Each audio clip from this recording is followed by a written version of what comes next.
शांति। प्रवर्तमान समय को देखते हुए आत्मनिर्भर भारत की संकल्पना को साकार करने के उद्देश्य से प्रजापिता ब्रह्मा कुमारी ईश्वरीय विश्वविद्यालय की भगिनी संस्था राजयोग एजुकेशन एंड रिसर्च फाउंडेशन के अंतर्गत अपनी सेवाएं देने वाली कृषि एवं ग्राम विकास प्रभाग की ओर से आयोजित स्वर्णिम भारत का आधार शाश्वत योगिक खेती के ई प्रशिक्षण कार्यक्रम के इस सत्र में हम प्रभाग की ओर से आप सब दर्शक भाई बहनों का हार्दिक स्वागत करते हैं। आइए 3 मिनट परमात्मा स्मृति में बैठकर हम प्रकृति प्रेमी प्रकृति पति परमात्मा का भी इस कार्यक्रम में आह्वान करते हैं।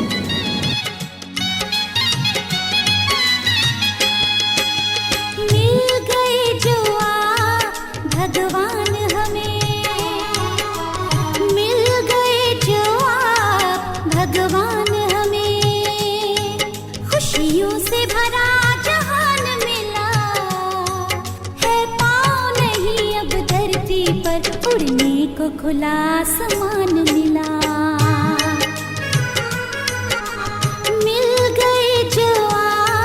भगवान हमें मिल गए जो आप भगवान हमें।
खुला आसमान मिला,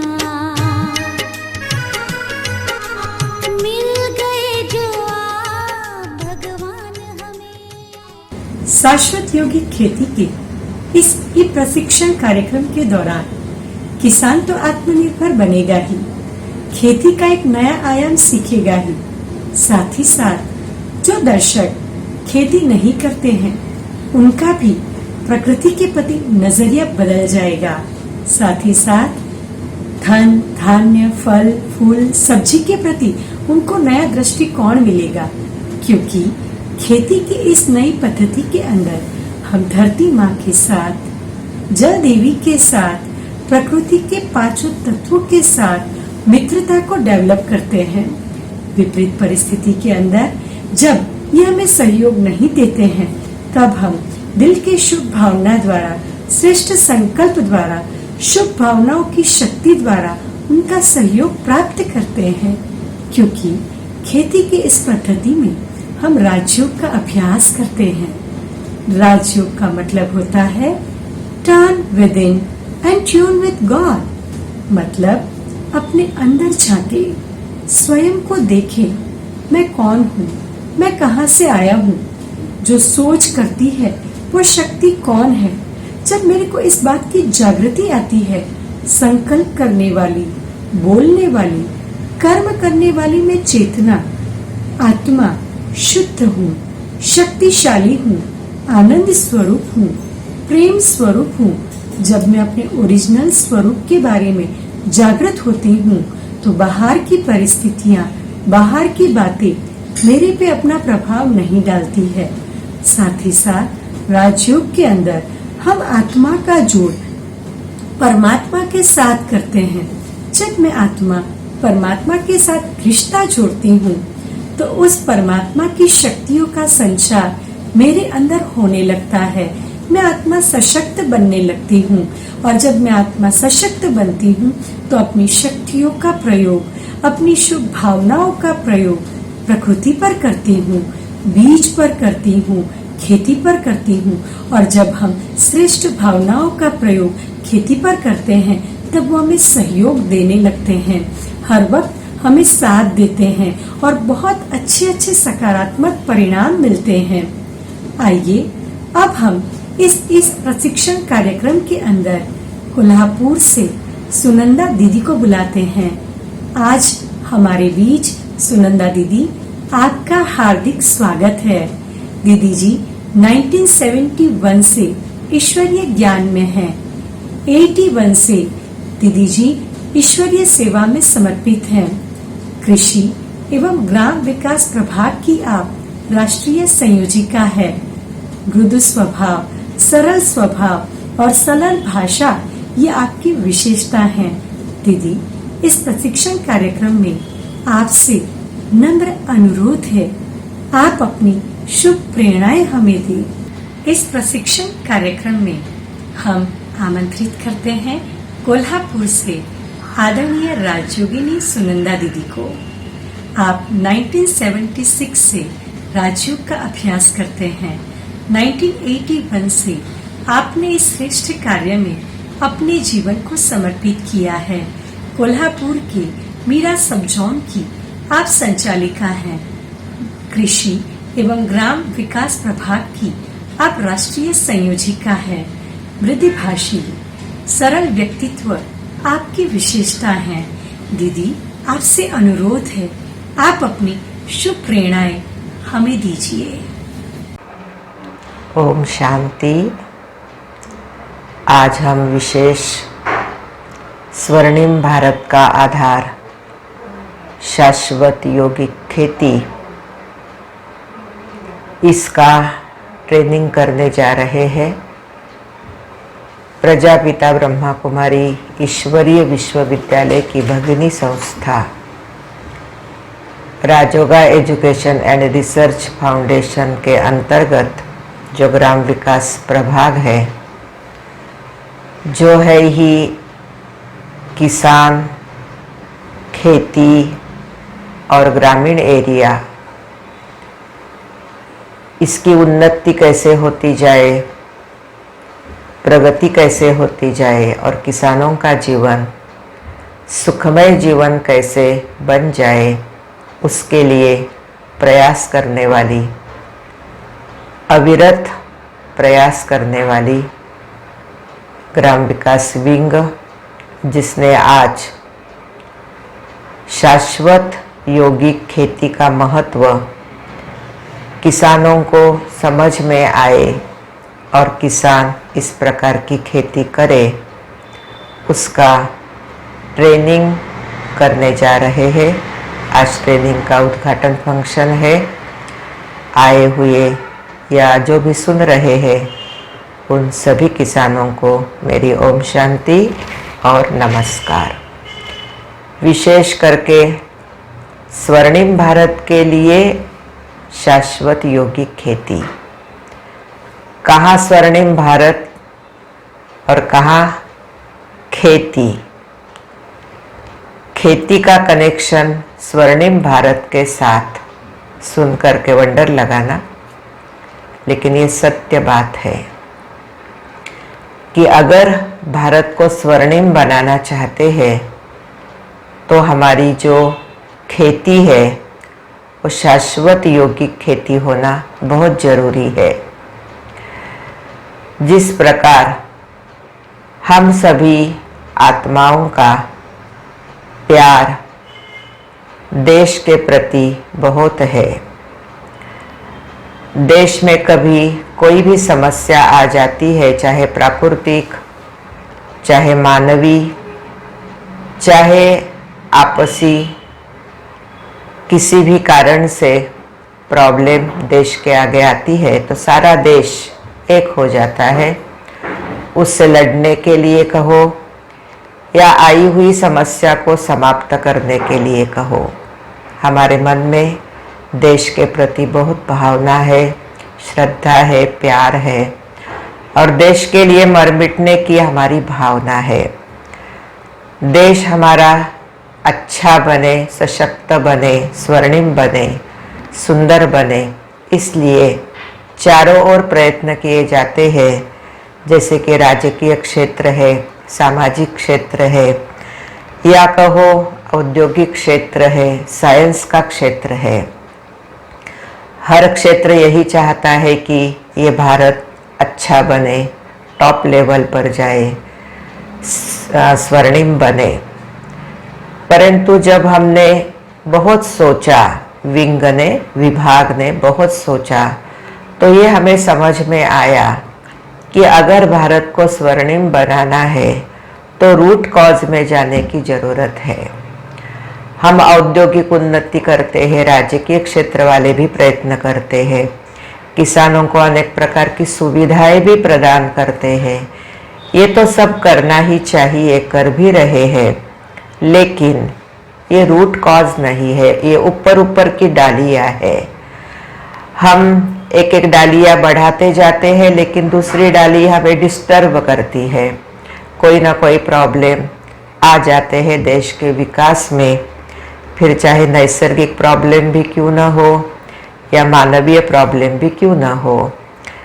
तो संस्था जो है हमारी प्रजापिता ब्रह्मा कुमारी ईश्वरीय विश्वविद्यालय, ये ईश्वर निर्मित संस्था है और ईश्वर इस सारे संसार का हितैषी है, मार्गदर्शक है और परमात्मा इस सृष्टि का रचयिता भी है।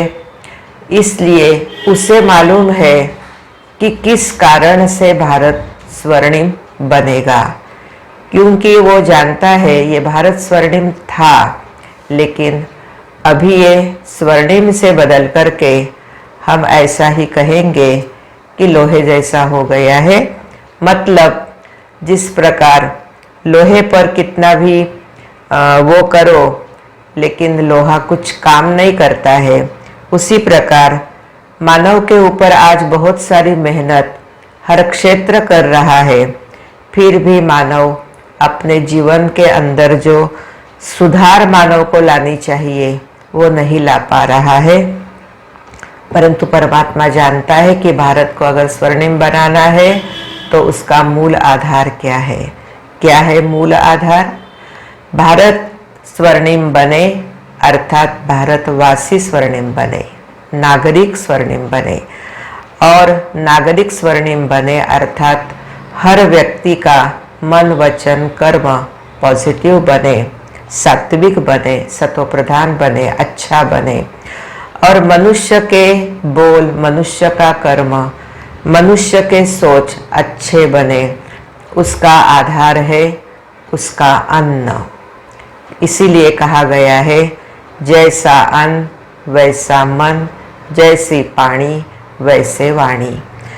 तो अगर अन्न हमारा अच्छा हो जाए तो ये उसका मूल कॉज है। आज हम देख रहे हैं कि अन्न कैसा हो गया है।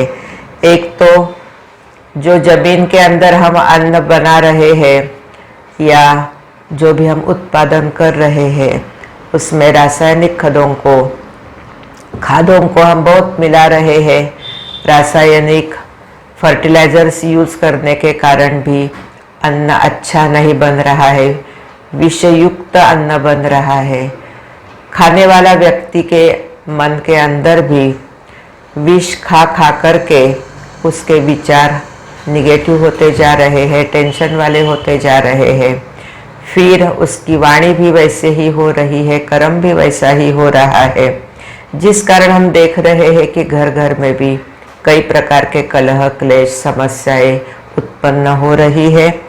इसलिए मूल है हमारा अन्न, और अन्न बनाने वाला है किसान। अगर किसान अन्न अच्छा बनाए तो खाने वाले अच्छे बन जाए, और खाने वाले अच्छे बन जाए मतलब ही हमारा भारत देश फिर स्वर्णिम बन जाए। और मेरे भाई और बहनों, ये समय भी आ चुका है कि ये भारत देश वापस स्वर्णिम बनने वाला है।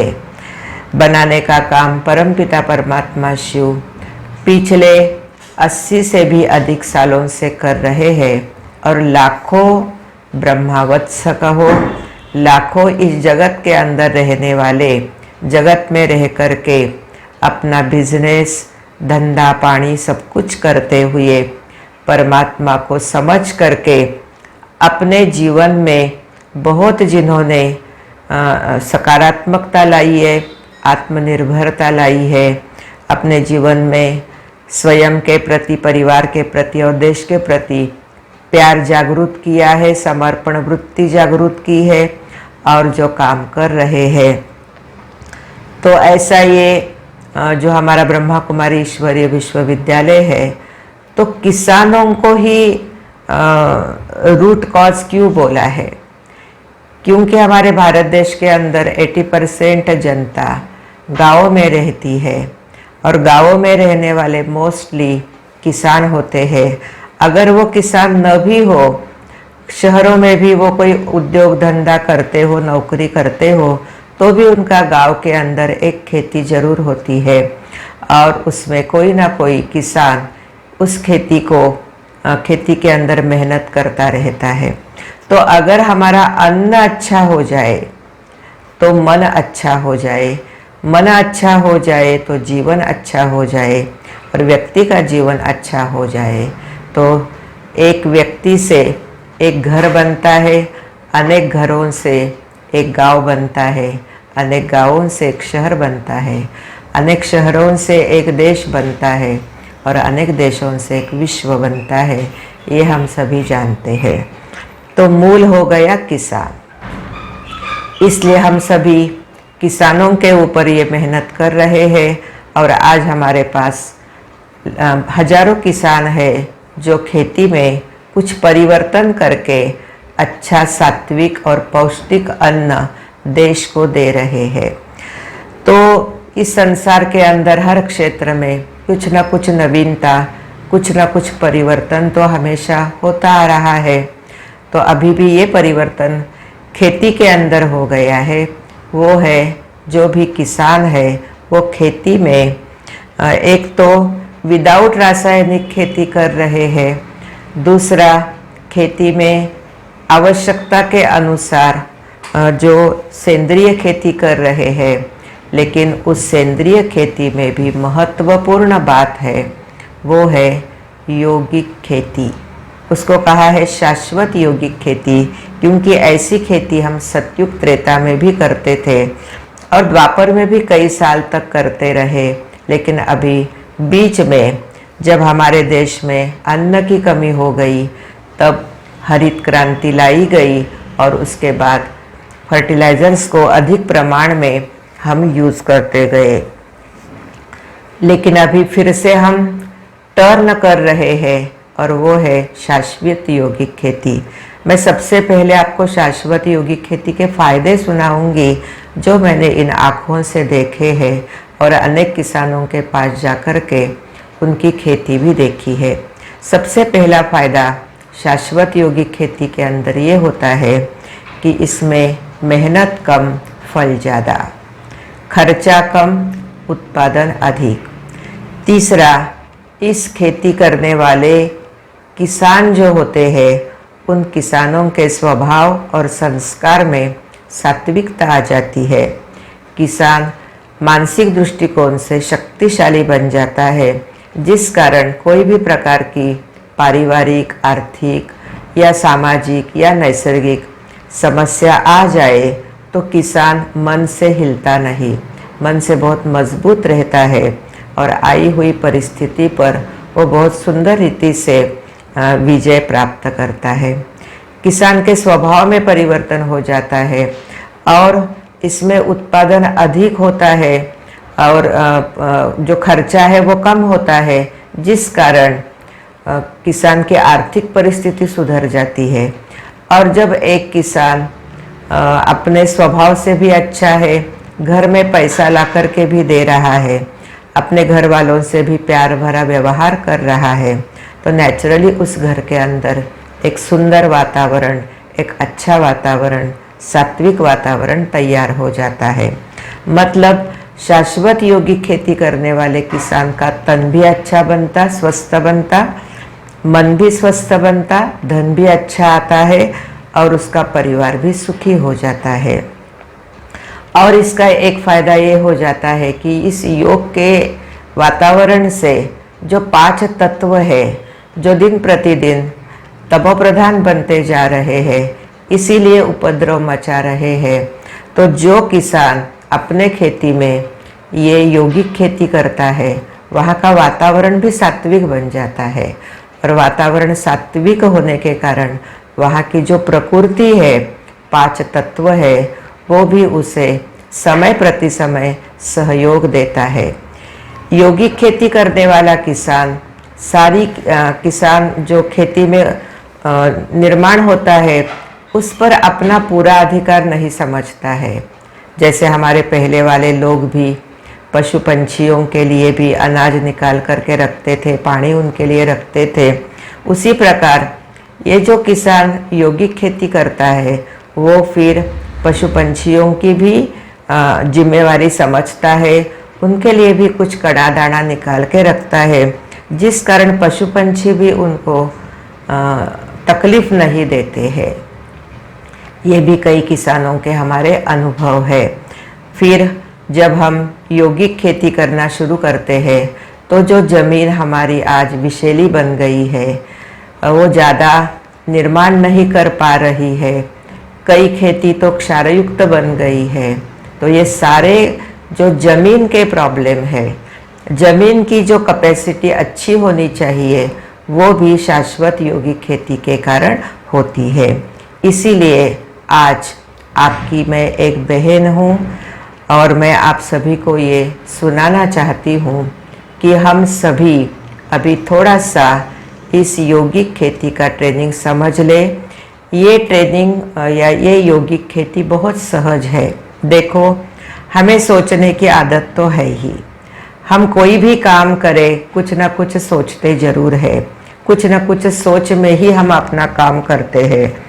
इस खेती में ये बताया जाता है कि आप खेती के प्रति, वनस्पति के प्रति, या जो भी आप लगाने वाले हैं उस अनाज के प्रति, पौधों के प्रति अपने मन में बहुत प्यार पैदा करो, उनका सम्मान करो, उनके प्रति अच्छी भावनाएं दो और इस जगत का जो नियंता है भगवान, उसकी शक्ति अपने में भर करके वो वाइब्रेशन खेती को दो।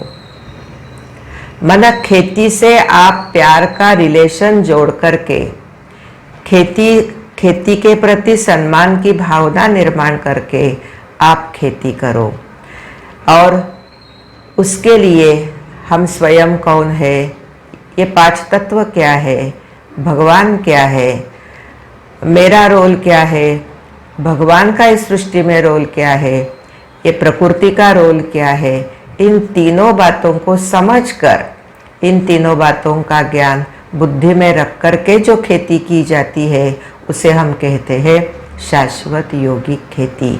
और आज हमारे पास हजारों किसान हैं, ये खेती कर रहे हैं और उनके एक एक के अनुभव अगर आप सुनेंगे तो आप हैरान हो जाएंगे कि कैसे किसानों को शाश्वत यौगिक खेती करके वो व्यसन मुक्त हो गए हैं, वो तनाव मुक्त हो गए हैं, उनका गुस्सा, अहंकार, ये जो निगेटिव प्रवृत्तियाँ है ये कम हो गई है, आर्थिक परिस्थिति उनकी सुधर गई है, उनका बिहेवियर सुधर गया है, वो अनेक प्रकार की लोगों के प्रति भी उनके मन में, जैसे हमारे संत ज्ञानेश्वर महाराज ने कहा है कि एक विश्व परिवार है, सबके प्रति हमारे मन में शुभ भावना, शुभकामना होनी चाहिए।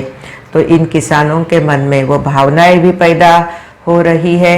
तो इस प्रकार बहुउपयोगी, जो हमारा मन भी ठीक करे, तन भी ठीक करे, हमारे परिवार को भी ठीक करे और समाज को हम कुछ देवे, ऐसी ये हमारी सुंदर खेती है। तो इसका ट्रेनिंग आज होने जा रहा है। तो आज मैं जो भी सुन रहे हैं किसान इस ट्रेनिंग को, उनको मैं ये एक विनंती करूँगी कि आप तो आज सुन रहे हैं, लेकिन आप हर एक अगर और 5 व्यक्ति को ये ट्रेनिंग सुनने की, ये ट्रेनिंग करने की प्रेरणा देवे तो ये एक बहुत सुंदर काम हो जाएगा। क्योंकि कहा ही जाता है, जोत से जोत जगाते चलो, प्रेम की गंगा बहाते चलो। तो एक आपकी आज जोत जगना माना अपने जीवन में कोई अच्छी बात की समझ आना। अगर आपके मन में आज अच्छी बात की समझ आ जाएगी, आएगी, मुझे खात्री है कि आपको आ जाएगी, फिर आप और 5 को भी ये प्रेरणा दो ताकि वो लोग भी घर में बैठे बैठे ये ट्रेनिंग करें और इस ट्रेनिंग का उपयोग उनके पूरे जीवन के लिए हो जाए। और यहाँ पर देखने में तो आपका ट्रेनिंग आएगा, लेकिन मैं ये कहूँगी कि आपका ट्रेनिंग करना और आप शाश्वत योगिक खेती करना प्रैक्टिकल, ये देश के लिए हितकारी होगा। इसमें हमने देश की सेवा की, दिखने में तो नहीं आएगी, लेकिन न दिखाई देते हुए भी आपने भारत को स्वर्णिम भारत बनाने में मदद की, सहयोग दिया, ऐसे हो जाएगा। इसलिए फिर से एक बार ट्रेनिंग करने के लिए मैं आपको यही प्रेरणा दूंगी। आप स्वयं करो। अगर आपकी घरवाली भी रोज खेती में आती है, बच्चे आते हैं, तो उनको भी ये ट्रेनिंग करने के लिए बिठाओ और इस नए आयाम को आप समझ करके संसार जो नया बनने जा रहा है उसमें आप सभी सहयोगी बनो। ओम शांति। दीदी, सचमुच सरल शब्दों में दिल की श्रेष्ठ भावनाओं के साथ आपने हमें उच्चतम प्रेरणाएं दी हैं। दीदी, हम आपका बहुत शुक्रिया करते हैं। अब हम आमंत्रित करते हैं भ्राता बालासो रूगी जी को। आप कोल्हापुर से हैं।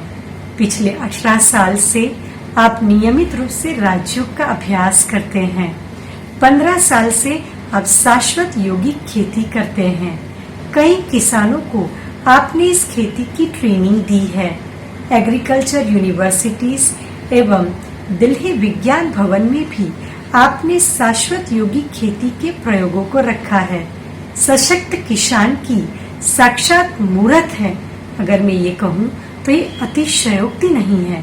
भाई जी, आपसे निवेदन है, शाश्वत योगिक खेती के मूल सिद्धांत को आप हमारे समक्ष स्पष्ट करें। ओम शांति। प्रजापिता ब्रह्मा कुमारी ईश्वरी विश्वविद्यालय द्वारा आयोजित स्वर्णिम भारत के लिए शाश्वत योगिक खेती इस विषय पर आज के इस वेबिनार में आप सभी का स्वागत है।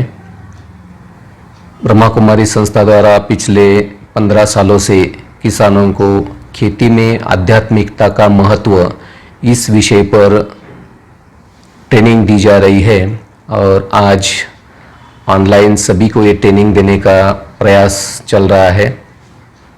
तो हम 15 साल से खेती में जो आध्यात्मिकता का अनुभव कर रहे हैं, इसका मूल सिद्धांत क्या है, ये हम आपको बताने का प्रयास करेंगे।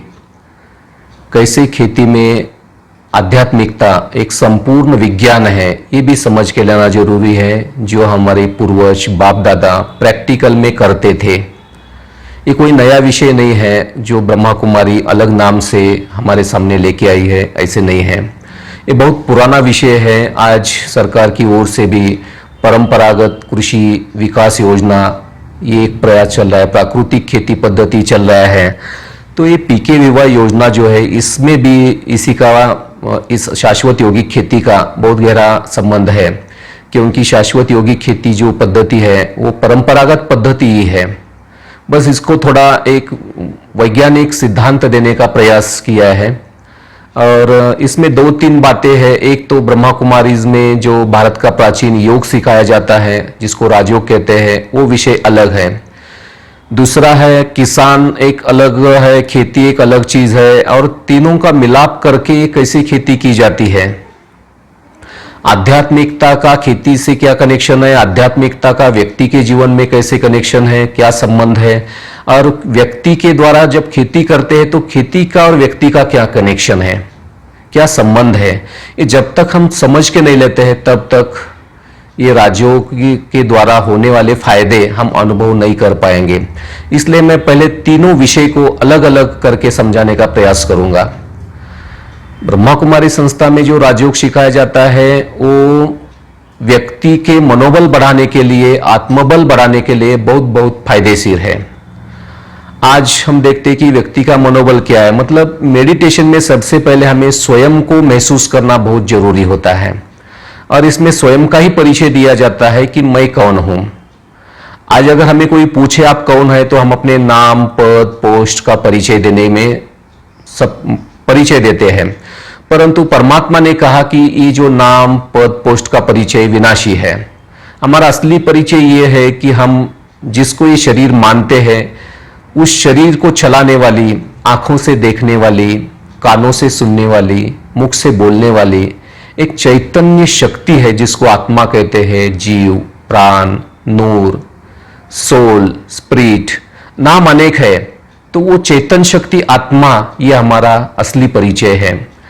यहां पर दो बातें हैं, आत्मा और शरीर दोनों अलग अलग चीजें हैं। शरीर 5 तत्वों से बना हुआ है, इसीलिए शरीर को तंदुरुस्त रखने के लिए हमें पृथ्वी से अन्न लेना पड़ता है, हवा से ऑक्सीजन लेने की जरूरत होती है, सूर्य से रोशनी लेते हैं, पानी पीते हैं, तभी शरीर तंदुरुस्त रहता है। शरीर एक गाड़ी है, आत्मा एक ड्राइवर है। समझो गाड़ी में अगर हम पेट्रोल डालते हैं तो ड्राइवर को भी कोई चाय पानी नाश्ता देंगे तभी गाड़ी चलाएगा। ठीक इसी प्रकार आत्मा को भी शांति की जरूरत है, प्रेम की जरूरत है, सुख की जरूरत है, आनंद की जरूरत है, पवित्रता, शक्ति की जरूरत है, तभी आत्मा तंदुरुस्त बनेगी और शरीर को ठीक तरह से चलाती है। आज शरीर का, व्यक्ति का और आत्मा का जो गहरा कनेक्शन है, उसमें आत्मा की शक्ति का बहुत बड़ा रोल है। ये आत्मा ही शरीर को उठाती है, आत्मा ही शरीर को चलाती है। अगर आत्मा नहीं होगी तो शरीर को उठाने के लिए कितने लोग लगते हैं, हम सब जानते हैं। तो ये न दिखाई देने वाली चेतना में इतनी जबरदस्त ताकत है जो शरीर को उठाती है। आत्मा की मुख्य 3 शक्तियां हैं, मन, बुद्धि, संस्कार। मन सोचता है, बुद्धि निर्णय देती है, संस्कार अनुसार कर्म होते हैं। और शरीर का और आत्मा का कैसे कनेक्शन देखो, एक सिंपल उदाहरण बताना चाहते हैं तो आज डॉक्टर भी क्या कहते हैं, करीब 60-70% बीमारियां मानसिक बीमारियां हैं। ये मानसिक बीमारी मतलब क्या है कि मन की कमजोरी के कारण निर्माण होने वाली बीमारी है। अब मन की कमजोरी को ठीक करने के लिए अभी तक मार्केट में कोई दवाई नहीं निकली है। मन को ठीक करने के लिए हमारे सोच को कंट्रोल करना जरूरी है, सकारात्मक सोच की जरूरी है। और मन पर कंट्रोल करने के लिए, सकारात्मक सोचने के लिए भारत का प्राचीन योग बहुत बहुत महत्वपूर्ण है। राजयोग अभ्यास में हम लोग शांति को, शक्ति को, प्रेम को महसूस करते हैं। जैसे हम अपने मोबाइल को चार्ज करते हैं तभी मोबाइल में हम कई सारे बातें करते हैं, वीडियो देखते हैं, सब कुछ करते हैं। ठीक इसी तरह आत्मा को भी चार्ज करना जरूरी है। और आत्मा की शक्ति, शांति, प्रेम, आनंद, ये कोई मार्केट में मिलने वाली चीज नहीं है। इन शक्तियों का जो स्रोत है वो है परमात्मा। और हमें मेडिटेशन में परमात्मा की याद करना बहुत जरूरी है, परमात्मा से कनेक्शन जोड़ना बहुत जरूरी है। अब परमात्मा किसे कहा जाए ये भी महत्वपूर्ण है। कोई भी व्यक्ति कभी भगवान नहीं हो सकता है। भगवान के लिए आइंस्टाइन ने भी अपने थ्योरी ऑफ रिलेटिविटी में स्पष्ट कहा है कि इस सृष्टि को चलाने वाली जो ऊर्जा है, उस ऊर्जा का स्रोत आउटसाइड द यूनिवर्स एक पॉइंट है, और उसी पॉइंट को आइंस्टाइन ने भगवान कहा था। और वही पॉइंट ब्रह्मा कुमारी संस्था का संस्थापक है, जिन्होंने हमें राजयोग सिखाया। और आज आप सभी तक इस प्रोजेक्ट को लाने के लिए भी ये परमात्मा शक्ति ही हमें प्रेरणा दे रही है कि सब व्यक्ति जब परमात्मा के साथ जुड़ जाते हैं तब उसका मनोबल बढ़ता है। और किसान भी जब जुट जाएंगे तो उसका मनोबल बढ़ता है। और जिसका मनोबल बढ़ता है वही सत्य को स्वीकार कर सकता है। अब खेती में हम सबको पता चला है कि केमिकल फर्टिलाइजर से, केमिकल दवाइयों से कितना नुकसान हो रहा है। अगर इसको रोकना है तो हम सबको फिर से प्राकृतिक खेती करना बहुत आवश्यक है। और प्राकृतिक खेती अगर करना है, इस सत्य को हम जानते हैं परंतु स्वीकार नहीं कर पा रहे हैं, क्योंकि हमें पता है कि इससे उपज थोड़ी कम होने वाली है। और ये कब कोई कब करेगा तब हम करेंगे, पहले मैं क्यों करूं, ऐसे सोचकर हम इसको टाल रहे हैं। परंतु अभी वो समय आ गया है कि भले आप खेती बाद में करो परंतु पहले मेडिटेशन सीखो। मेडिटेशन से जब आपका मनोबल बढ़ता है तब आप 100% इस सत्य को प्रैक्टिकल में लाते हो। जब आपका मनोबल बढ़ता है तो अंदर से आपको आवाज मिलती है कि अब मुझे मेरी माँ को, मेरी फसल को कोई भी जहर यूज नहीं करना है। और तब आपके अंदर वो शक्ति आएगी, तब आप प्राकृतिक खेती करना शुरू करेंगे। अब प्राकृतिक खेती करना शुरू करने के बाद आपके मन में एक सवाल आएगा कि मेरी उपज तो नहीं कम होगी, किस प्रकार से होगी, क्या होगी। परंतु जब आप आध्यात्मिकता को स्वीकार करते हो तब आपकी खेती में उपज कम नहीं होगी। एक संपूर्ण विज्ञान कैसे हम आपको बताएंगे। ब्रह्मा कुमारी संस्था ऐसे ही आपके सामने कोई नया विषय लेके नहीं आई है। बहुत सोच से, बहुत अनुभव से, बहुत किसानों के अनुभव के अथॉरिटी से वो लोग आपके सामने आए। कई सारे यूनिवर्सिटीज में भी, उन यूनिवर्सिटी के साथ भी ये संस्था जुड़ी हुई है। अब वो विज्ञान हम आपको बताएंगे कि किसान का और धरती का, फसल का क्या कनेक्शन है, और इसकी दुआ जो है, उसकी कड़ी जो है वो है आध्यात्मिकता। आज हम केवल विज्ञान के आधार से प्रयास कर रहे हैं कि जमीन का कर्ब टेस्ट करो, कितना कम है उतना, इतनी खाद डालो, इतना एनपीके दे दो, इतना माइक्रोन्यूट्रिएंट्स दे दो, फसल पर कीड़ा आते है तो ये वाली दवाई स्प्रे करो। ये भौतिक विधि है, परंतु इससे हम 50% सफलता पा सकते हैं। अगर आपको पूरी सफलता पानी है तो आपको आध्यात्मिक शक्तियों का प्रयोग करना जरूरी है, क्योंकि आइंस्टाइन ने इस बात को स्पष्ट कहा है कि जब विज्ञान और अध्यात्म दोनों मिलकर काम करेंगे तब कोई भी बात असंभव नहीं होगी। और वही बात आज हम हजारों किसान प्रैक्टिकल में अनुभव कर रहे हैं। अब हम देखते हैं कि एक संपूर्ण विज्ञान कैसे है। खेती मतलब जमीन में बीज बुआई करना, हल चलाना, पानी देना, ये सब बातें आ जाती हैं। और आध्यात्मिकता का क्या रोल है। एक समय था जब पहले हमारे बाप दादा बीज की बुआई करते थे, हल की पूजा करते थे, बैल की पूजा करते थे, गाय की पूजा करते थे, अनाज घर लाने से पहले फसल की पूजा करके फिर फसल कटाई करते थे। कई सारी भावनिक विधियां थी और वो विधियां एक संपूर्ण विज्ञान थी। ऐसे नहीं कोई अंधश्रद्धा से कर रहे थे, श्रद्धा के साथ। विज्ञान पता न होने कारण वो श्रद्धा के साथ करते थे और इसकी बहुत अच्छी रिजल्ट मिलती थी, जो आज हम आपको विज्ञान, एक संपूर्ण विज्ञान कैसे है ये समझाने का प्रयास करेंगे। जैसे कि देखो, पहले वाले किसान बीज की पूजा करते थे, जमीन की पूजा करते थे। आज साल में एक दिन भूमि पूजन होता है और साल भर हम लोग धरती माँ को जहर खिलाते हैं। ब्रह्मा कुमारी बहनों का जो प्रेरणा स्रोत है वो है परमात्मा। परमात्मा ने बहनों को बताया कि एक दिन पूजा करने से कुछ नहीं होगा, बल्कि आपको भूमि का सम्मान करना है और वो रोज रोज करना है। और भूमि का सम्मान करने के लिए हम किसान सब प्रकार से प्राकृतिक खाद का इस्तेमाल करके जमीन की उर्वरक शक्ति को बढ़ा रहे हैं। अब जब हम प्राकृतिक खाद को इस्तेमाल करते हैं तो इसमें जमीन में जीवाणुओं की संख्या बढ़ती है, केंचुए की संख्या बढ़ती है, परंतु बाह्य प्रदूषण के कारण ये जो बैक्टीरिया है उनकी कार्यक्षमता नहीं बढ़ रही है। अगर इन जीवाणुओं की कार्यक्षमता को बढ़ाना है तो हमें ब्रह्मांड की शक्ति से, मेडिटेशन में जो सूक्ष्म शक्तियां हम अनुभव करते हैं, उन शक्तियों के वाइब्रेशन उस जमीन को देना बहुत बहुत जरूरी है। और इस बात को 1922 में रुडॉल्फ स्टेनर नाम के एक वैज्ञानिक ने सिद्ध किया है कि अगर आपको ऑर्गेनिक फार्मिंग में उत्पादन को बढ़ाना है तो ब्रह्मांड की शक्ति का इस्तेमाल करना बहुत जरूरी है। अब ये ब्रह्मांड की शक्ति का इस्तेमाल करने का सही तरीका है भारत का प्राचीन योग, जिसे हम राजयोग कहते हैं, ध्यान कहते हैं, मेडिटेशन कहते हैं। मेडिटेशन में हम शांति, प्रेम, आनंद को महसूस करते हैं, वही वाइब्रेशन अपने धरती माँ को प्रवाहित करते हैं। और जब ये वाइब्रेशन जमीन के अंदर पहुंचते हैं तो जीवाणुओं के अंदर एक उमंग उत्साह बढ़ता है, कार्यक्षमता बढ़ती है। कैसे, देखो मैं एक आपको सिंपल उदाहरण दे रहा हूं।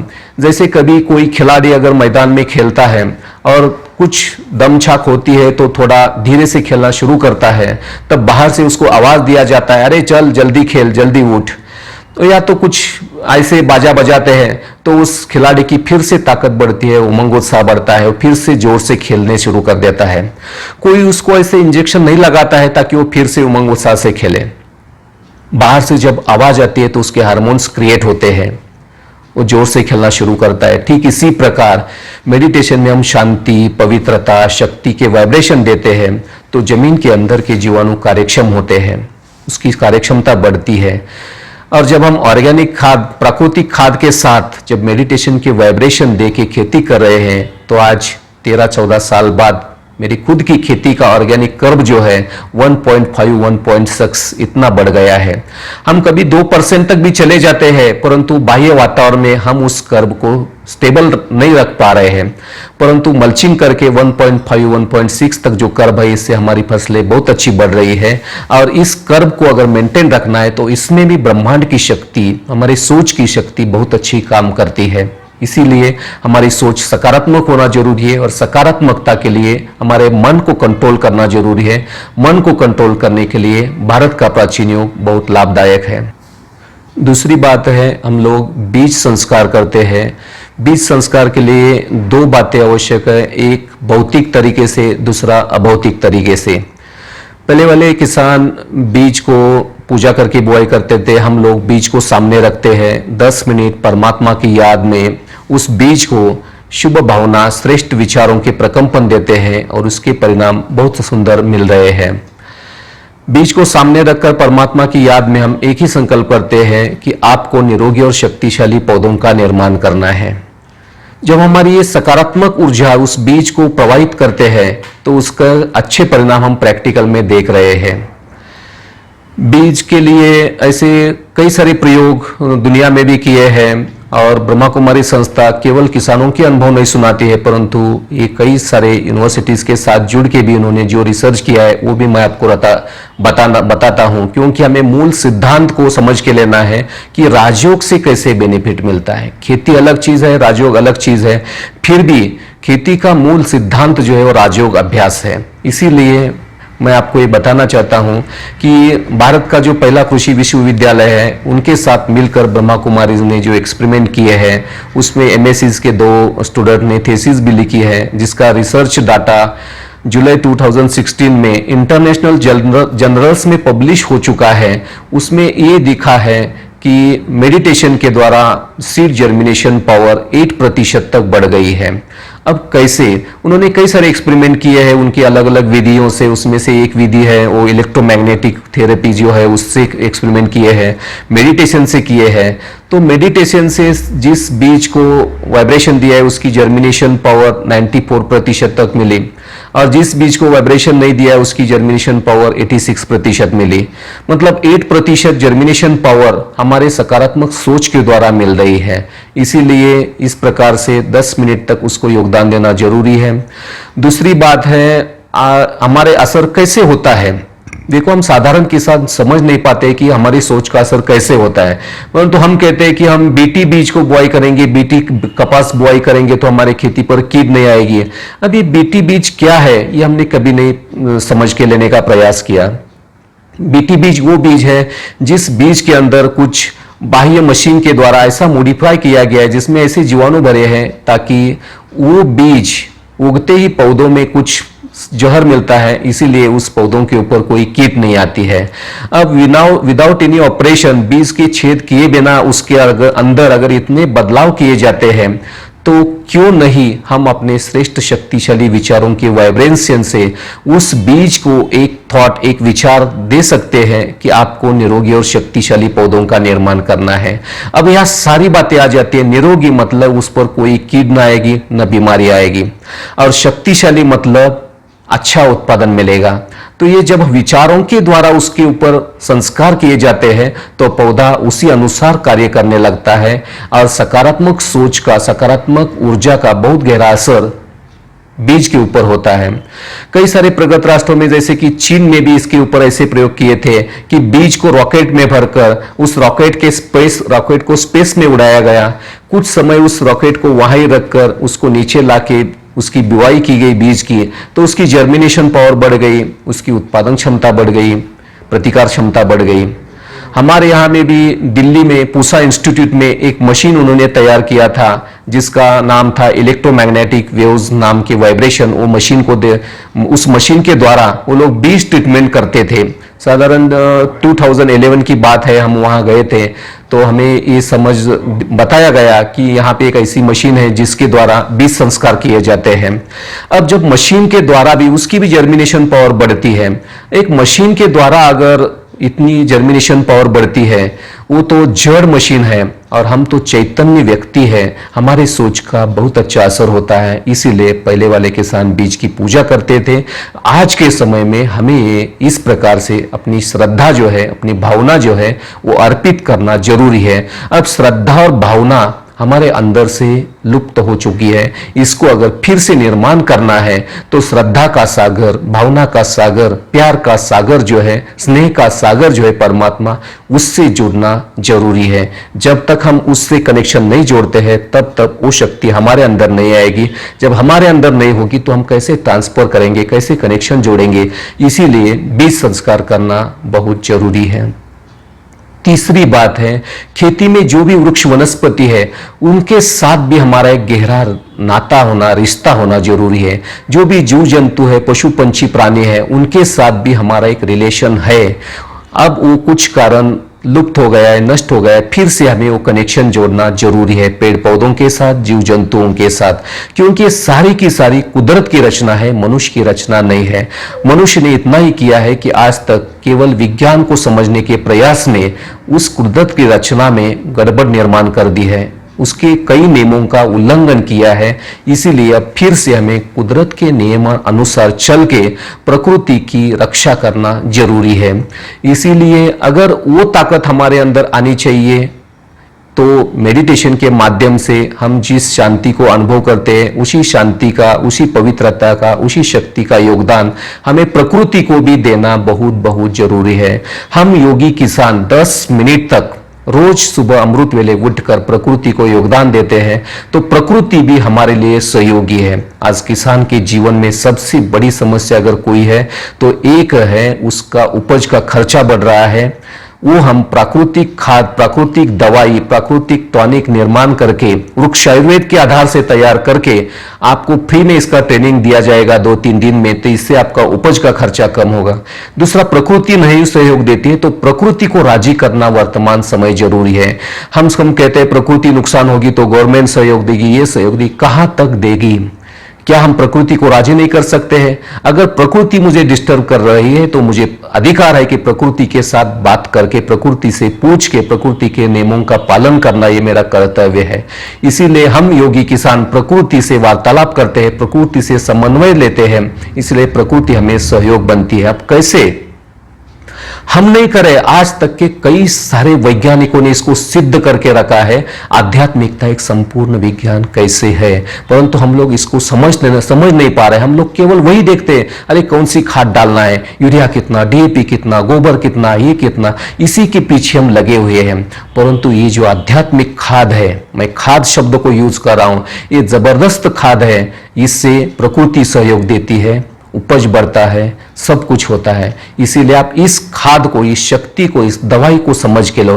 ये दवाई अपने पास, इसका स्टॉक बढ़ाओ, आने वाले समय में इसकी बहुत बहुत जरूरी है। कैसे प्रकृति के ऊपर हमारा असर होता है, एक उदाहरण आपको बताते हैं। अभी 5-6 मास पहले जापान के कुछ साइंटिस्ट हमारे यहाँ महाराष्ट्र में पूना में आए थे। उनकी और ब्रह्मा कुमारी की एक मीटिंग थी, उसमें उन्होंने हमको बताया कि आपके मेडिटेशन द्वारा प्रकृति पर कैसे असर होता है। उन्होंने रिसर्च किया है, जापान के वैज्ञानिकों ने। उन्होंने एक मसारू इमोटो नाम का साइंटिस्ट है, उनकी टीम आई थी, तो उन्होंने बताया कि पानी के ऊपर हमारे सोच का असर कैसे होता है। अब उन्होंने कई सारे एक्सपेरिमेंट किए हैं, वो बताने में हम अपना टाइम नहीं देंगे, परंतु सीधा ये बताएंगे कई सारे प्रेयर के द्वारा, सकारात्मक सोच के द्वारा, और कुछ इंस्ट्रूमेंट के द्वारा, म्यूजिक के द्वारा, और लास्ट में ब्रह्मा कुमारी के मेडिटेशन द्वारा उन्होंने पानी को सकारात्मक वाइब्रेशन दिए। मेडिटेशन में शांति के वाइब्रेशन, शक्ति के वाइब्रेशन दिए। जिस पानी को शांति के वाइब्रेशन दिए थे, शक्ति के वाइब्रेशन दिए थे, उस पानी के मॉलिक्यूल्स जो थे वो डायमंड जैसे चमक रहे थे। और जिसको नहीं दिए थे वो ऐसे ही थे, और जिसको कुछ नकारात्मक वाइब्रेशन दिए थे उस पानी के मॉलिक्यूल्स काले काले हो गए थे। अब प्रकृति का एक तत्व पानी है, एक तत्व को अगर हम अपनी श्रेष्ठ वाइब्रेशन से प्रभावित करते हैं, उसके मॉलिक्यूल्स में बदलाव आता है, तो इस पांचों तत्वों में भी इस प्रकार से हमें बदलाव ला सकते हैं। हमने वो प्रयोग किया है, हमारे खेती में अभी प्रकृति सहयोगी बन रही है। हमारे पड़ोस वाले खेती में किसानों का फसल का इतना नुकसान होता है, परंतु पहले से ही हमको टचिंग मिलती है कि आपको क्या करना है, फिर भी हमारी खेती में उसी समय फसल होते हुए भी हमारा नुकसान इतना नहीं होता है, क्योंकि हमारे फसल में ह्यूमिनिटी पावर, प्रतिकार क्षमता, हेल्दी होते हैं पौधे। दूसरी बात, हम संकल्पों के माध्यम से खेती में एक ओरा बनाता है, इसीलिए हमारी फसल सुरक्षित रहती है। अभी ओरा की बात कुछ अलग है, वो एक गहरा विज्ञान है, वो समझने के लिए हमें बहुत चिंतन करना पड़ेगा। एक सिंपल उदाहरण आपको बताए थे। रमन महर्षि नाम के एक ऋषि होके गए, वो जब शाम के समय जंगल में घूमने के लिए निकलते थे तो किसी को बुलाते नहीं थे कि आप आ जाओ मेरे पीछे चलो, परंतु जैसे ही रमन महर्षि पैदल चलते थे तो उसके पीछे पीछे पीछे सारे हिंसक प्राणी भी लाइन लगती थी, जैसे कि बिल्ली भी थी, कुत्ते भी थे, टाइगर भी थे, सब उनके पीछे चलते थे, पंछी भी उनके ऊपर उड़ते थे, गिद्ध भी घूमते घूमते उसके साथ चलते थे। अब ये सारे हिंसक प्राणी अपनी हिंसकता को भूल के उनके साथ चलते थे। महर्षि जी जैसे अपने कुटिया में जाते थे, सारे पंछी प्राणी अपने अपने जगह निकल जाते थे। क्या उन्होंने बुलाया था उन सभी को आ जाओ मेरे पीछे? नहीं, उनका ओरा इतना पॉजिटिव था कि सब अपनी हिंसकता को भूल के भी उनके साथ घूमना चाहते थे। इसीलिए हमें भी अपना ओरा सकारात्मक बनाना है। आज हमारा ओरा जो है वो नकारात्मक बनता जा रहा है, क्योंकि मनोबल कम होता है, हमारे जीवन में समस्याएं बढ़ रही है, भय, अशांति, तनाव, चिंता बढ़ रहा है, इसलिए हमारा ओरा सकारात्मक दिखाई नहीं दे रहा है। जब हम 10 मिनट भी मेडिटेशन करते हैं तो हमारा ओरा सकारात्मक बनता है, और ये पंछी प्राणी सब हमारे लिए सहयोगी बनते हैं, प्रकृति भी सहयोगी बनते हैं। इसीलिए प्रकृति को योगदान देना, खेती में जो वृक्ष वनस्पति है उनको भी योगदान देना जरूरी है। आप कहेंगे वनस्पतियों को क्या समझता है? नहीं, जब हम शांति के वाइब्रेशन हमारे प्लांट्स को देते हैं, प्योर वाइब्रेशन प्लांट्स को देते हैं, तो ये पौधों के अंदर की ऊर्जा कार्यक्षम होती है। हमारे वाइब्रेशन जैसे ही प्लांट्स को टच करते हैं तो पत्तों के अंदर जो सेल्स होती है उनकी कार्यक्षमता बढ़ती है, उसकी प्रतिकार क्षमता बढ़ती है, उसकी ग्रोथ पावर बढ़ती है, उसकी उत्पादन क्षमता बढ़ती है। और ये मैं नहीं कह रहा हूं, ब्रह्मा कुमारी संस्था नहीं कह रहे हैं, परमात्मा ने ब्रह्मा कुमारी इसको बताया, और इस बात को सर जगदीश चंद्र बोस नाम के भारत के वैज्ञानिक ने स्पष्ट सिद्ध किया है कि वनस्पतियों में भावनाएं होती है, वो अपने विचारों को समझती है, रिटर्न में प्रतिक्रियाएं देती है। अगर इतना सिद्ध करके उन्होंने रखा है, स्कूल में भी हमें पढ़ाया जाता था, सिखाया जाता था कि वनस्पतियों में भावनाएं होती है, तो वो केवल सीखने के लिए नहीं था, वो बातें हमें प्रैक्टिकल में अमल में लानी है।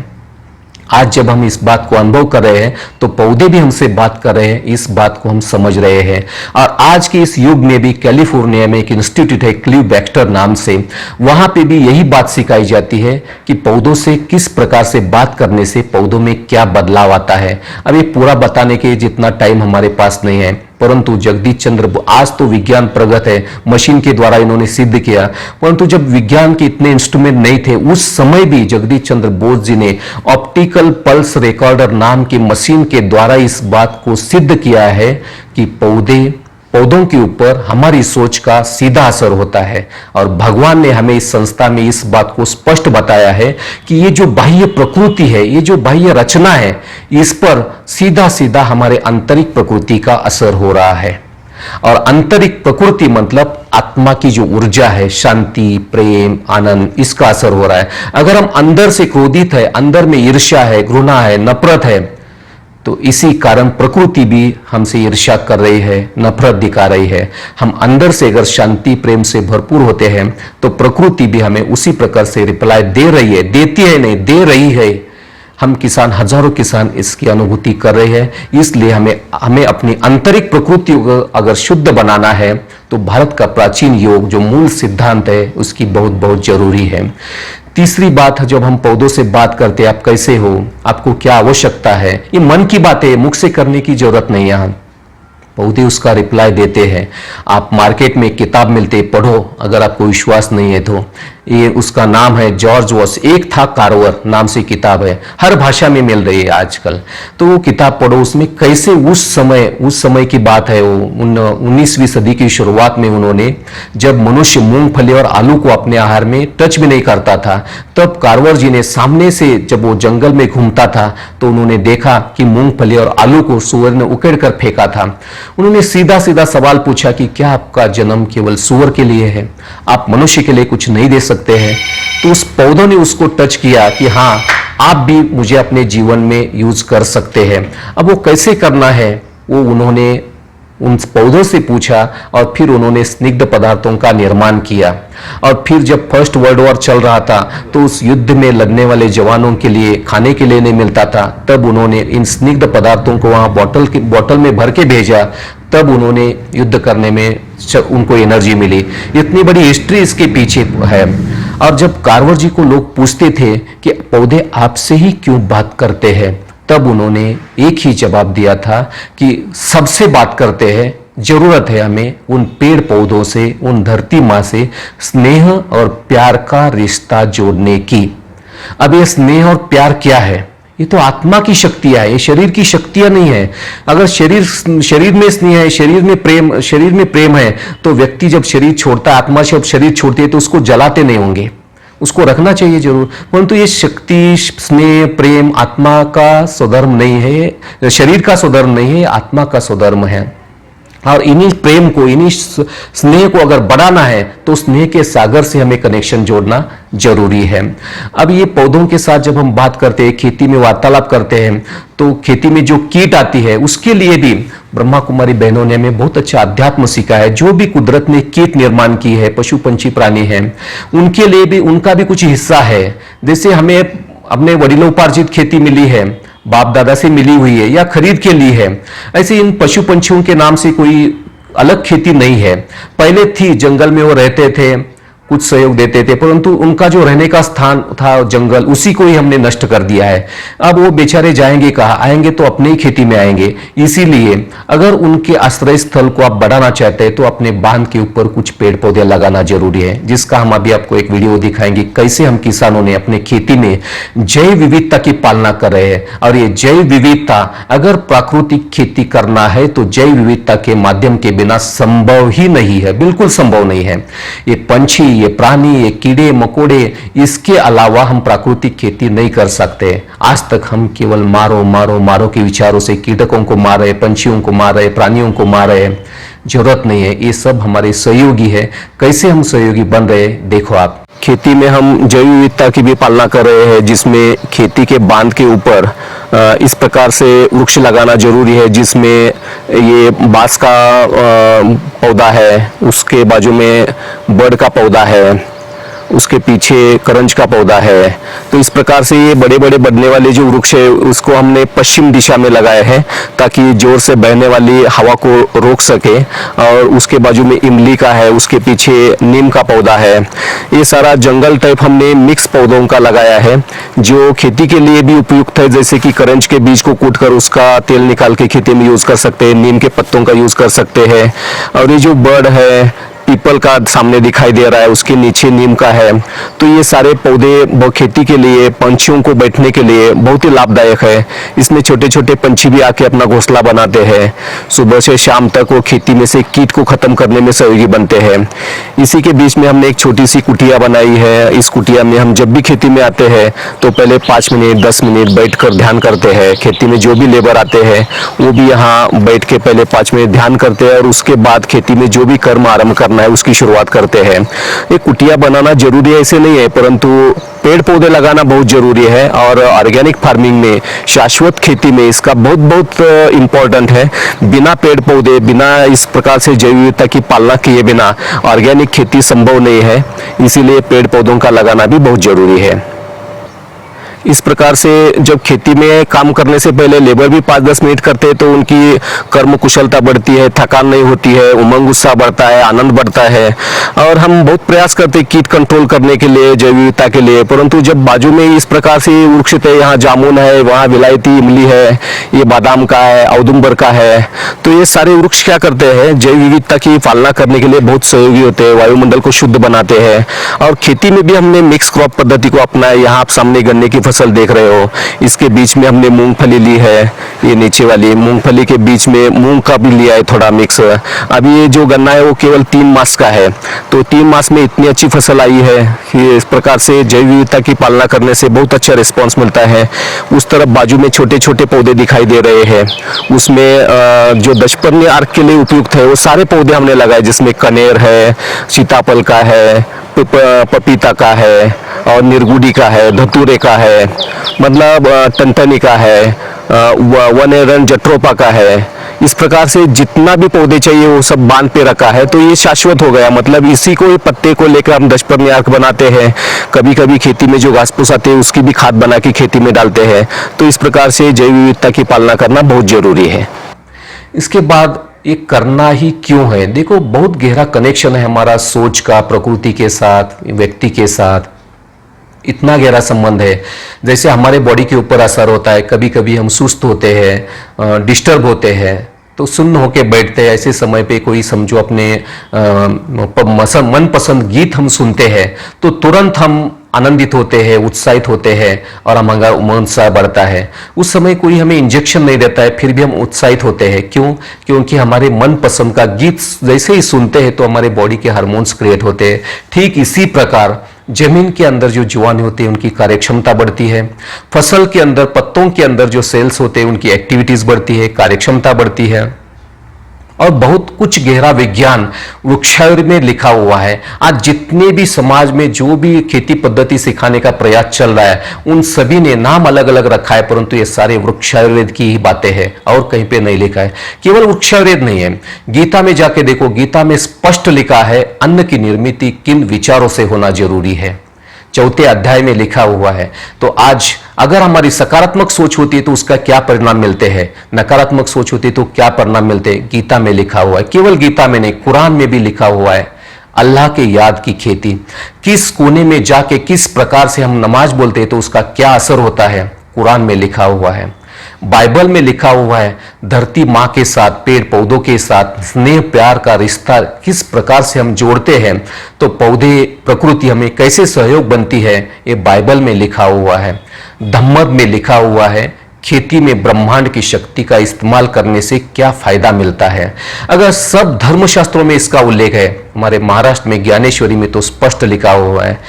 ऋग्वेद में तो बहुत कुछ बातें लिखी हुई है, ऋग्वेद का कृषि दर्शन, बहुत कुछ बातें लिखी है इसके बारे में, परंतु इस आध्यात्मिकता को, कड़ी को हम अपने जीवन में दूर रखना चाहते हैं, इसीलिए समस्याएं बढ़ रही है। फिर से अगर हम इस आध्यात्मिकता को साथ खेती करना शुरू करते हैं तो कोई भी समस्या नहीं रहेगी। हम जब पौधों को, प्लांट को वाइब्रेशन देते हैं, असंभव भी संभव है, आप कल्पना भी नहीं कर सकते हैं। आज हमारे यहाँ महाराष्ट्र में कोल्हापुर डिस्ट्रिक्ट में सबसे ज्यादा गन्ने की रिकवरी मिलती है, ज्यादा से ज्यादा 15%, 16% मिलती है। हम योगी किसान जो योगी खेती कर रहे हैं, आके देखो हमारे खेती में जो भी गन्ना है उसकी शुगर की, गन्ने की रिकवरी 19 से 20% तक मिल रही है। ये कोई साधारण बात नहीं है, ये है ब्रह्मांड की शक्ति की कमाल, ये है वैश्विक शक्ति की कमाल।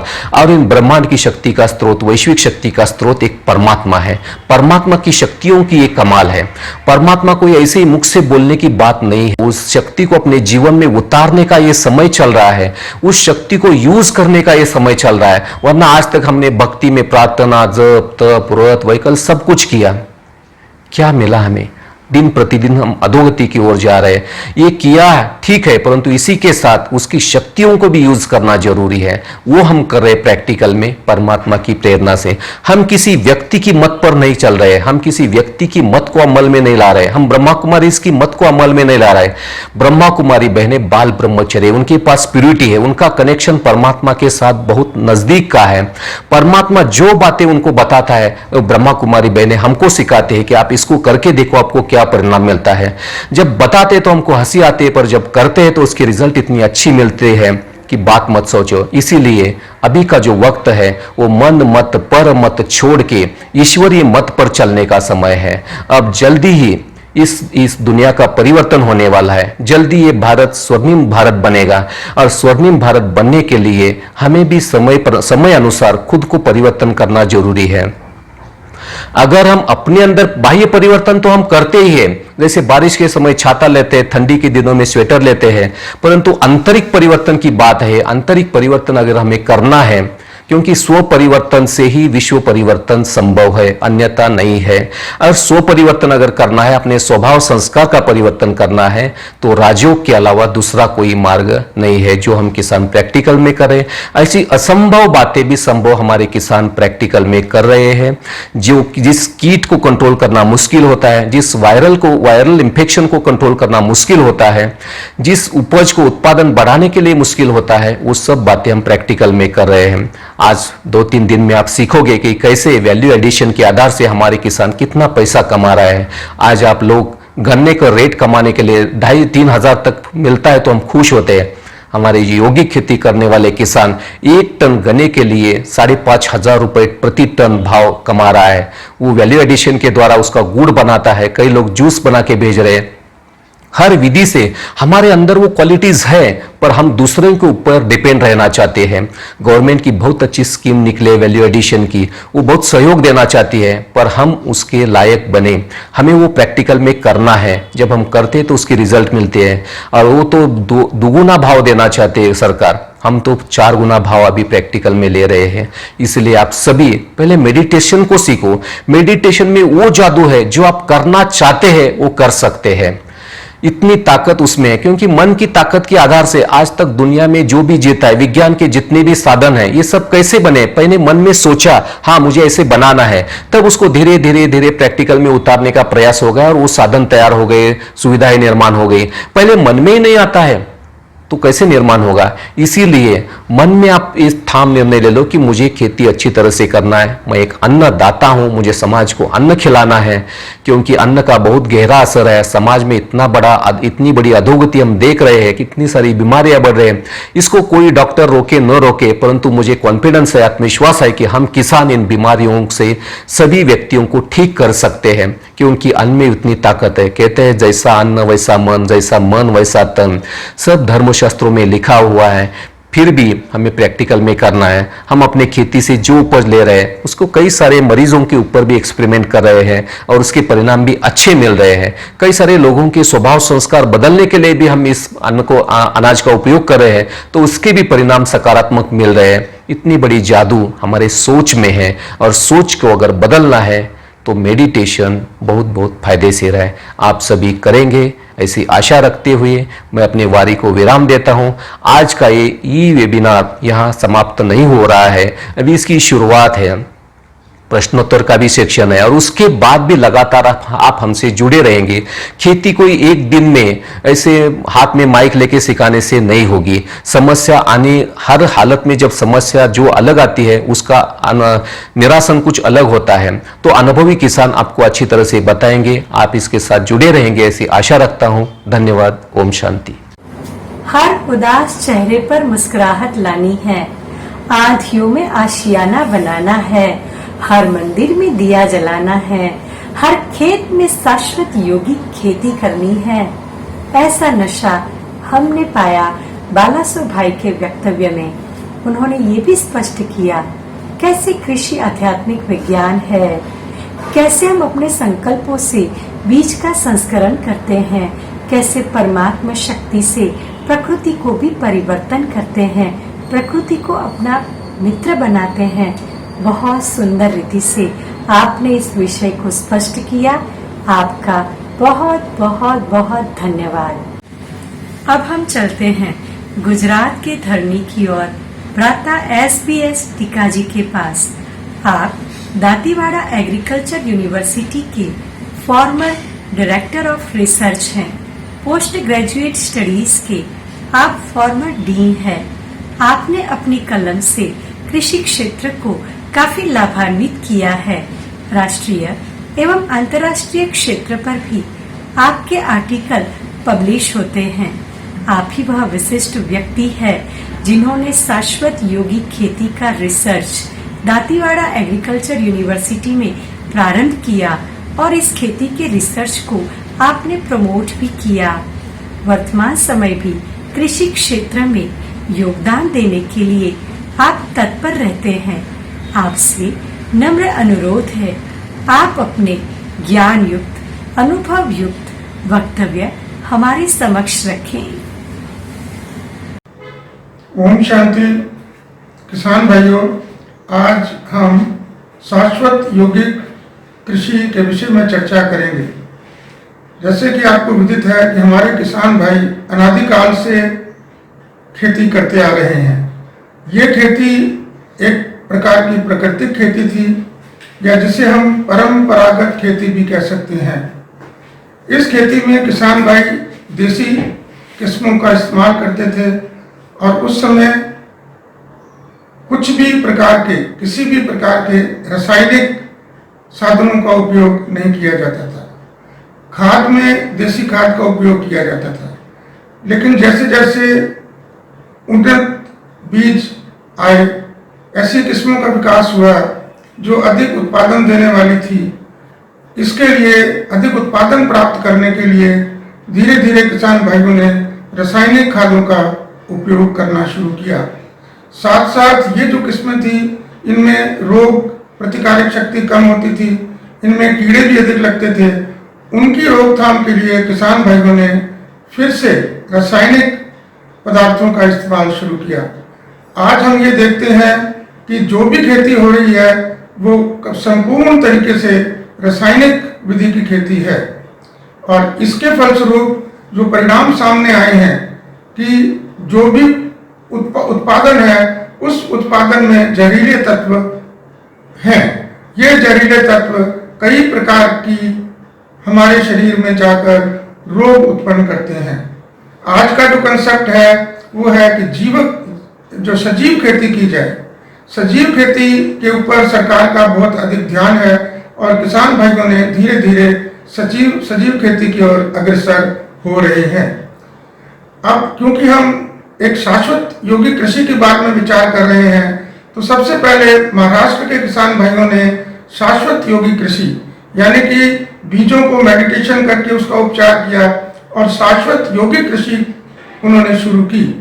उसके जो परिणाम थे, किसान भाइयों को ये परिणाम बहुत अच्छे लगे, जिसके फलस्वरूप हमारा जो ईश्वरी विश्वविद्यालय है आबू में, उन्होंने ये सोचा कि इस विधि को क्यों ना एक वैज्ञानिक अभिगम से परखा जाए। तो सबसे पहले दांतीवाड़ा कृषि यूनिवर्सिटी और प्रजापिता ईश्वरी ब्रह्म कुमारी विश्वविद्यालय आबू ने एक MOU साइन किया, और इस MOU में दोनों के सहयोग से मूंगफली और गेहूं के ऊपर अनुसंधान शुरू किया। हमारी यूनिवर्सिटी में, दांतीवाड़ा कृषि यूनिवर्सिटी में जैविक खेती के ऊपर अनुसंधान चालू था। जैविक खेती के साथ साथ जो 3 मॉड्यूल थे, एक रासायनिक मॉड्यूल, एक सजीव खेती का मॉड्यूल, इसके साथ साथ एक तीसरा मॉड्यूल सजीव खेती के साथ साथ जो हमने ऐड किया वो था शाश्वत यौगिक कृषि का मॉड्यूल। इनको हमने मूंगफली और गेहूं के ऊपर लगातार 3 साल तक हमने इसके परिणाम देखे, और हमने ये पाया कि शाश्वत यौगिक कृषि का जो मॉड्यूल है, जो तीसरा मॉड्यूल है, वो किसी भी हालत में सजीव खेती से कम नहीं है। हालांकि उसमें कई चीजें हमें अधिक मिली। उत्पादन में करीबन 5 से 10% की वृद्धि हुई, और इसमें जो भी इनपुट्स काम में लिए गए शाश्वत यौगिक कृषि में, वो वही इनपुट थे जो सजीव खेती में किसान भाई उपयोग में लेते हैं। तो मेरा किसान भाइयों से अनुरोध है कि जब वो सजीव खेती करें, इसके साथ साथ ब्रह्म कुमारी ईश्वरी विद्यालय से जो प्रेरित हैं, जो किसान भाइयों ने खेती करनी है शाश्वत खेती कृषि, उसकी जो ट्रेनिंग है वो इन सेंटर से जाके लें। और ये जो है शुरुआत, ये सबसे पहले शुरुआत हमें बीजों का प्रचार से शुरू करना है। बीज को हमें चार्ज करना है। जो भी बीज हम लगाते हैं, सबसे पहले वो बीज जो है वो देसी बीज होना चाहिए। उन्नत किस्मों का भी बीज हो सकता है, लेकिन ये बीज ना तो हाइब्रिड होना चाहिए, ना जेनेटिकली मॉडिफाइड होना चाहिए। तो इस बीज को लेके आप सेंटर पे जाइए, या सेंटर जैसे आपको गाइड करे उस तरीके से इसको बीज संस्कार करिए और उसके बाद इस बीज का उपयोग करिए। जो एक्सपेरिमेंट्स हम लोगों ने किए दांतीवाड़ा में, उसमें जो हमारी बहनें थी, प्रजापिता ब्रह्म कुमारी की जो सेंटर की बहनें थी, वो वहां पर प्रतिदिन आकर खेत में योग करती थी, और उस योग का जो फाइनल प्रभाव हमें मिला, वो प्रभाव ये था कि उत्पादन में 5 से 10% की वृद्धि हुई। किसके कंपैरिजन में? जैविक खेती के कंपैरिजन में। और ये जो 3 साल के एक्सपेरिमेंट थे, इनसे जो हमें रिजल्ट मिले, इन रिजल्ट को देखते हुए हमने कुछ और एक्सपेरिमेंट किए। एक एक्सपेरिमेंट था, एक अनुसंधान था, वो हमने टमाटर पे किया। टमाटर पे हमने देसी किस्म ली। टमाटर के बीजों को हमने पहले मेडिटेशन से बीज संस्कार किया, उसके बाद उनको 24 घंटे तक जिस पानी में हमने उसको रखा, वो पानी भी एक तरीके से मेडिटेटेड वाटर था, यानी कि उस पानी पे भी मेडिटेशन किया गया। और जो दूसरा सेट था, दूसरे सेट को बिल्कुल नॉर्मल तरीके से खेती की गई। और ये खेती जो थी, ये खेती हमने कुंडों में की, यानी कि गमलों में की।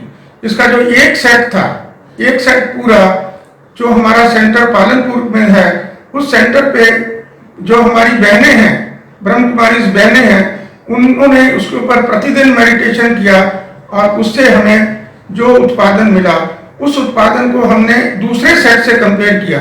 जो दूसरा सेट था वो भी गमलों में ही किया गया था, उसमें भी वही बीज का यूज किया गया था, उसी पानी का यूज किया गया था, उसी मिट्टी का यूज किया गया था, लेकिन जो फर्क था कि वहां पर मेडिटेशन नहीं था। इसके जो रिजल्ट हैं, वो रिजल्ट बहुत ही आशाजनक रिजल्ट हैं। सबसे ज्यादा जो हमें मिला कि जो सेंटर के ऊपर हमने जो एक्सपेरिमेंट किया, वहां पर जो फलों की संख्या थी, फलों की संख्या में बढ़ोतरी हुई। प्रति पौधा जो हमें फल मिले, वो फल अधिक थे। इसके साथ साथ नंबर ऑफ फ्रूट्स, यानी कि जो नंबर था, फलों की संख्या थी, टमाटर के फलों की संख्या थी, वो भी अधिक थी। किस कंपैरिजन में? जो दूसरा सेट है जहां पर मेडिटेशन नहीं किया गया था। यहां पर जो उत्पादन की दृष्टि से हम देखें तो करीबन 15 से 20% अधिक उत्पादन टमाटर का मिला। इसके साथ साथ जब बाद में हमने ये देखा कि इन टमाटरों को जब हमने तोड़ने के बाद में, जब हम रूम टेम्परेचर पे इसको रखा हमने, तो जो हमारे मेडिटेशन वाले सेट वाले जो टमाटर थे, उनमें टमाटरों का बिगाड़ बहुत कम हुआ, यानी कि वो सड़े नहीं। 1 महीने तक उनको हमने रूम टेम्परेचर पर रखा, लेकिन उन टमाटरों में कोई भी टमाटर सड़ा नहीं, सुकड़ गए लेकिन वो सड़े नहीं। परंतु जो दूसरे नॉर्मल टमाटर थे, उनमें सड़न 7 से 8 दिन बाद सड़न शुरू हो गई। इन एक्सपेरिमेंट्स के रिजल्ट से प्रेरित होके हमने बाद में गत नवंबर-दिसंबर में एक और एक्सपेरिमेंट किया, और ये जो एक्सपेरिमेंट था, इसमें हमने 3 दलहनी फसलें का बीज लिया, एक राजमा, दूसरा मटर और तीसरा चना। और इन तीनों को हमने उसी तरीके से संचार किया, बीजों संचार किया, मेडिटेशन किया, और दूसरे सेट में मेडिटेशन नहीं किया। और यहाँ हमारा मुख्य उद्देश्य ये था कि हमें ये देखना था कि जर्मिनेशन में, यानी कि बीजों की स्फुरण शक्ति में क्या प्रभाव पड़ता है।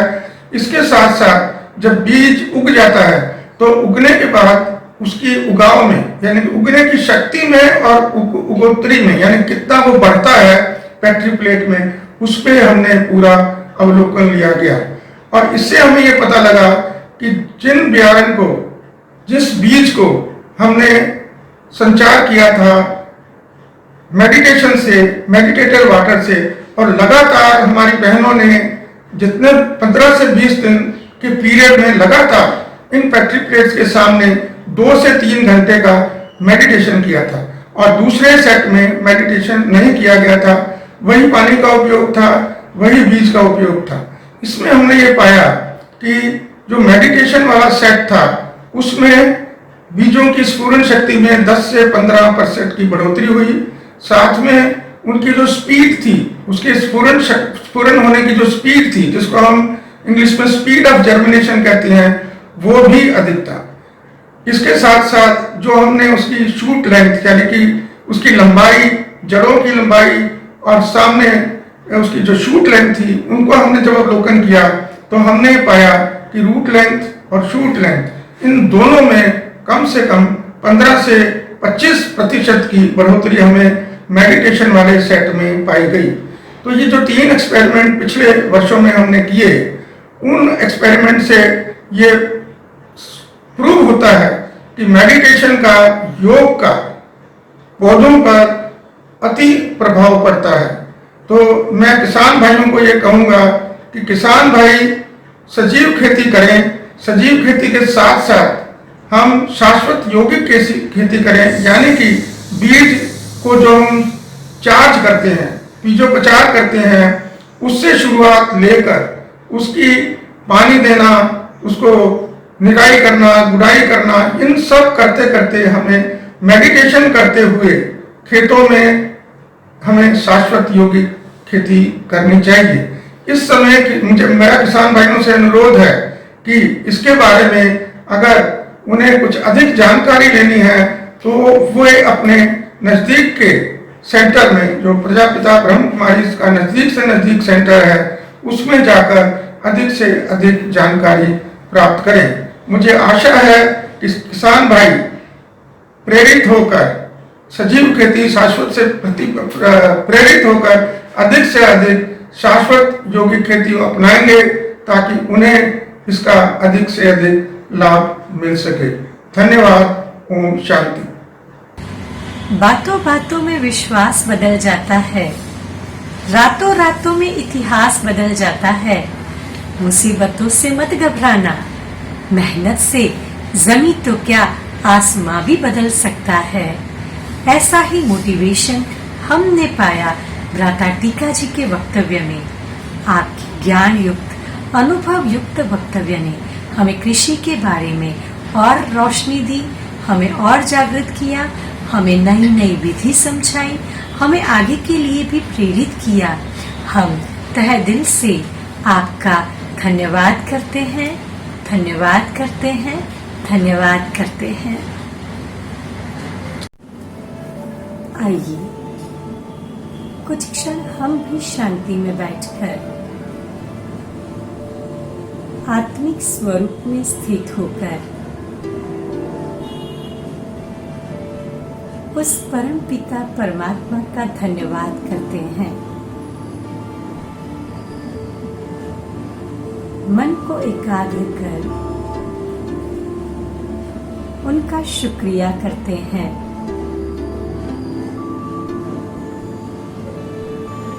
उन्होंने हमें दिव्य बुद्धि प्रदान की, जिस दिव्य बुद्धि का प्रयोग करके हम स्वर्णिम भारत, आत्मनिर्भर भारत की संकल्पना को साकार करेंगे। अपने शुद्ध स्वरूप में टिक जाएं।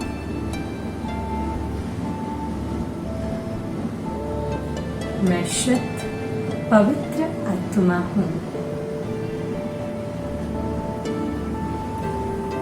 शुद्धता की मूर्ति बन प्रकृति का भी धन्यवाद करें, प्रकृति को भी शुद्ध करें।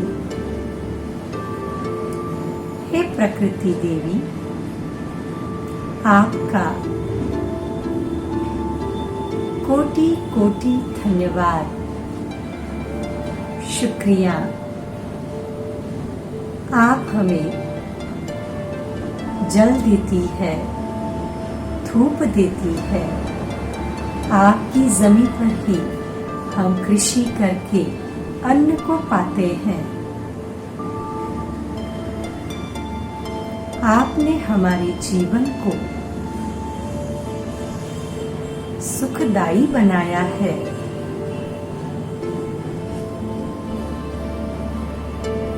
लेकिन हे प्रकृति देवी, हमने अनजाने में आपके साथ खिलवाड़ भी किया है।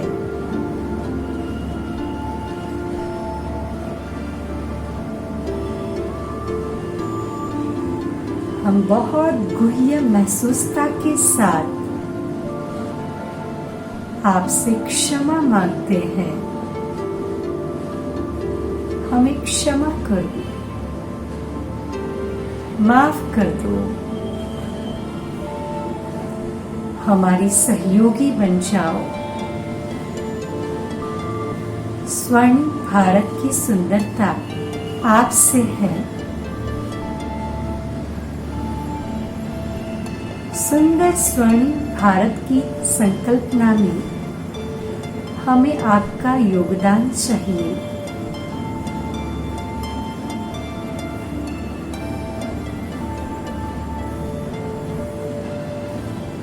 आप हमें सहयोग दीजिए।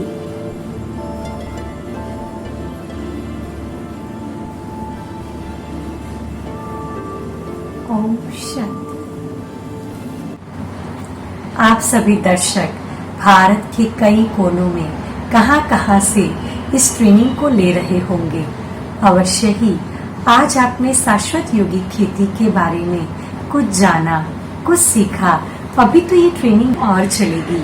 आप हमारे साथ जुड़े रहें और आज जुड़ने के लिए हम आपका धन्यवाद करते हैं और आगे आप हमसे जुड़े रहें उसके लिए आपका अभिवादन करते हैं। कल हम फिर इसी वक्त पर मिलेंगे एक नए विषय के साथ। कल का हमारा विषय होगा बीज संस्करण एवं जमीन को शक्तिशाली बनाने की विधि। कैसे योग के प्रयोग द्वारा, श्रेष्ठ संकल्पों द्वारा हम बीज का संस्करण करते हैं। क्या क्या ऐसे खाद का प्रयोग करते हैं, ऐसी कौन कौन सी विधि है जिससे बंजर जमीन भी फलदायी बन सकती है। ऐसी विधियों को हम कल सीखेंगे। कल हमारे साथ जुड़ेंगे और भी महान विभूतियां इस ट्रेनिंग के लिए। तो आज के लिए इतना ही। ओम शांति।